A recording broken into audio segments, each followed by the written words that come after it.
one thing that I've learned in regards to what the job market is saying right now and how it's reacting for PMM specifically is the fact that they are de-risking themselves. Organizations are de-risking themselves. They do not want to waste any time or money in the market right now.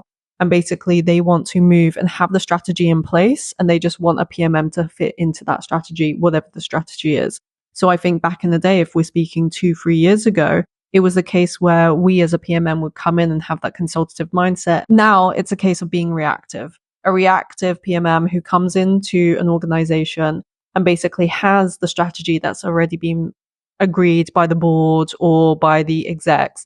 And we are then the reactive counterpart who then executes on the tactical side. And I think that's fine if that's a short-term method where they have done the pivoting and they've gone through the layoffs in order to focus down and drill down into a strategy that works. But it means that when they're hiring a PMM, they are looking for a few things. And I think it's a few things that we can proactively work on.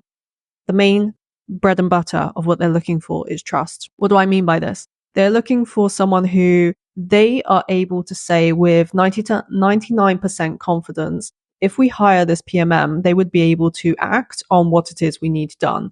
And that's it. They don't kind of want someone who's looking above and beyond and being like, let's do this and let's do that. And have you thought about this? I think right now it seems like the market is reacting to, we have a strategy in place. We've done the layoffs. We know what we need to knuckle down on. And we just need someone with 99% confidence. They will be able to come in, slot in, and do the work from day one. There is no ramp up time anymore. It's a case of being thrown in at the deep end and learning how to swim when you're in the deep end. There's a less riskier bet being made by organizations, and they want to hire the person who is the less risky bet.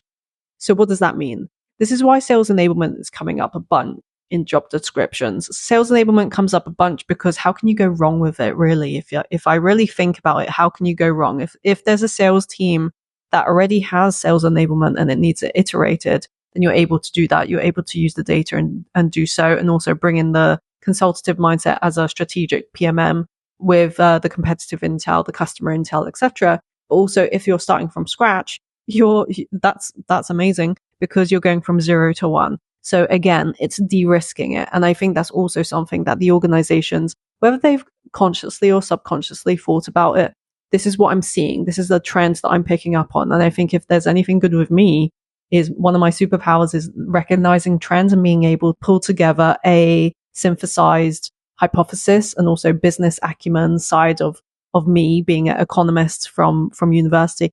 Anyway, let's get back into it. But this is the trend that I'm seeing. So industries and companies are making, they're risk averse, they're making less bets. They want to hire someone who can build the trust.